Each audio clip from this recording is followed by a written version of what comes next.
ஆன்மீக நண்பர்கள் அனைவருக்கும் வணக்கம். வாழ்க்கையில வெற்றிகளை மட்டுமே பெற வேண்டும் என்றால் இந்த தெய்வத்தை நாம வழிபட்டாலே போதும். எந்த தெய்வத்தை வழிபட்டாலும் நம்பிக்கையோட வழிபாடு செய்வதோடு இல்லாம அவருடைய சக்திகளையும் அறிந்து நாம வழிபடும் பொழுது அதற்குண்டான பலன்கள் நமக்கு முழுமையா கிடைக்கும். அப்படிப்பட்ட தெய்வமாக பார்க்கக்கூடியவர் அனுமன். அனுமன் என்பவர் மார்கழி மாத மூல நட்சத்திர நன்னாளில் பிறந்தார். சிவசக்தியினுடைய அருளால் தோன்றிய அனுமன் வாயுபுத்திரன், அஞ்சனை மைந்தன், ஆஞ்சநேயன் என்ற திருப்பெயர்களை கொண்டுள்ளார். குழந்தை வரம் கேட்டு குஞ்சரன் என்பவர் சிவனை நோக்கி தவம் புரிந்தார். சர்வ லட்சணமும் கொண்ட அழகிய மகள் உனக்கு பிறப்பால் அவளுக்கு பிறக்கக்கூடிய மகன் எனது அம்சமாகவே தோன்றி வலிமையும் வீரமும் கொண்டு சிரஞ்சீவியாக வாழ்வான் என்று ஈசன் வரமளித்து மறைந்தார். ஈசனுடைய அருளால் குஞ்சரனுக்கு பிறந்த மகள் அஞ்சனை என்ற திருநாமம் கொண்டு வளர்ந்தாள். மனப்பருவம் அடைந்த அஞ்சனை கேசரி என்னும் வானர மன்னனை மணந்து கொண்டாள். திருமணம் முடிந்தும் அஞ்சனைக்கு புத்திரபாக்கியம் இல்லாமல் இருந்தது. இதனால் எந்நேரமும் ஈசனை எண்ணி கண்ணீர் வடித்தாள் அஞ்சனை. பக்தியும் நல்ல குணமும் கொண்ட அஞ்சனையின் நல்ல குணங்களை மெச்சி தர்ம தேவதை அவளின் முன் தோன்றி, அஞ்சனையே, நீ மாலவன் வீற்றிருக்கும் திருவேங்கட மலைக்கு உன் கணவரோடு சென்று தங்கி ஈசனை குறித்து தவம் செய். ஈசனுடைய அருளால் எவராலும் வெல்ல முடியாத அழகிய மகனை பெறுவாள் என்று ஆசீர்வாதங்களை அருளினாள். தர்ம தேவதை கூறியபடியே திருமலைக்கு சென்று கடும் தவம் இருந்தால் அஞ்சனை. பஞ்சபூதங்களும் வியக்கும் வண்ணமாக அவள் இருந்த தவத்தை கண்டு வாயுதேவன் மகிழ்ந்தார்.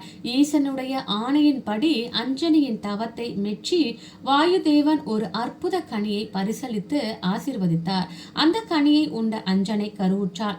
மார்கழி மாத மூல நட்சத்திர நன்னாளில் அனுமன் அவதரித்தார். சிவசக்தியின் அருளால் தோன்றிய அனுமன் வாயுபுத்திரன், அஞ்சனை மைந்தன், ஆஞ்சநேயன் என்ற திருப்பெயர்களை கொண்டார்.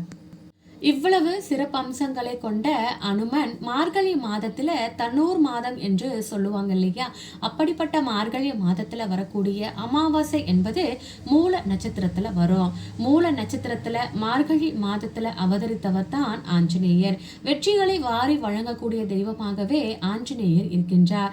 ராம பக்தராகவும் காரியங்களில் வெற்றியை தரக்கூடியவராகவும் இருக்கிறார். அவரை நாம வழிபாடு செய்யும் பொழுது நமக்கு கிரகதோஷம் என்பது முற்றிலுமாக நீங்கும். குறிப்பா சனி பகவானால ஏற்படக்கூடிய தோஷங்களுமே விலகும். அப்படிப்பட்ட ஆஞ்சநேயரை அனுமன் ஜெயந்தி என்று எப்படி நாம வழிபாடு செய்வது என்பதை பற்றி இப்ப நாம தெரிஞ்சுக்கலாம்.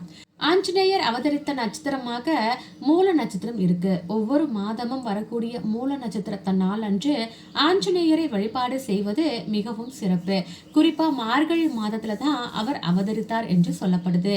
அதனால் மார்கழி மாதத்தில் வரக்கூடிய மூல நட்சத்திரத்தை நாம அனுமன் ஜெயந்தியாகவே கொண்டாடுகிறோம். நாளை மூல நட்சத்திரத்தோடு சேர்ந்து வருவதனால அனுமன் ஜெயந்தியாகவே சொல்லப்படுது.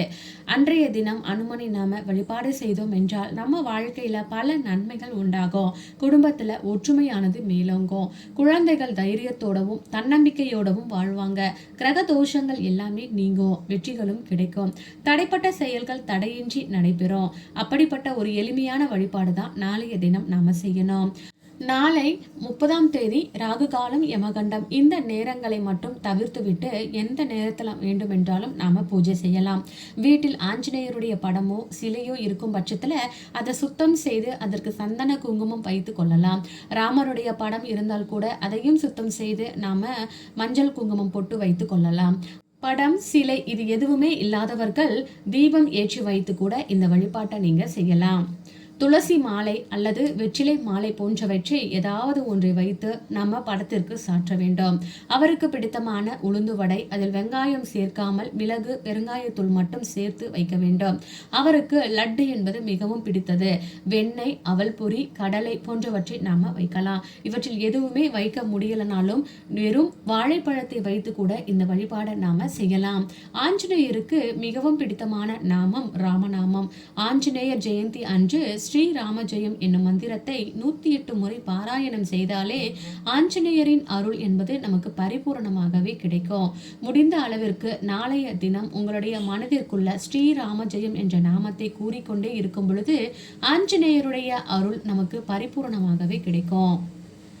ஆஞ்சநேயருடைய படத்திற்கு முன்பாக 3 அகல் விளக்குல நெய் ஊற்றி பஞ்சு திரி போட்டு தீபம் ஏத்துங்க. இந்த தீபம் கிழக்கு அல்லது வடக்கு திசை பார்த்தபடி இருக்கணும். ஆஞ்சநேயருடைய மூல மந்திரம் தெரியும் பட்சத்தில் அந்த மந்திரங்களை நாம கூறி வழிபாடுகளை செய்யலாம். இயன்றவர்கள் ஆஞ்சநேயருக்கு ஸ்ரீராம ஜெயம் என்று எழுதி மாலையாக தொடுத்து அதை சாற்றி வழிபாடுகளை செய்யலாம். வழிபாடுகள் அனைத்தும் நிறைவு செய்த பிறகு நெய்வேத்தியங்களை உங்கள் வீட்டில் இருப்பவர்களோடு நீங்க பிரசாதமாக தரலாம். இயன்றவர்கள் அன்றைய தினம் மற்றவர்களுக்கு அன்னதானம் அளிப்பது என்பது மிகவும் சிறப்பு. ஆஞ்சநேயரை வழிபாடு செய்வதன் மூலம் எண்ணற்ற பலன்களை நம்மால் அடைய முடியும். ஆஞ்சநேயரை போல வீரமாகவும் தைரியமாகவும் செயல்படுவதற்கு நம்பிக்கையோட நாளைய தினத்துல அனுமன் ஜெயந்தி அன்று இந்த முறையில் வழிபாடுகளை செய்து பலவிதமான பலன்களையும் பெறலாம் என்று சொல்லலாம்.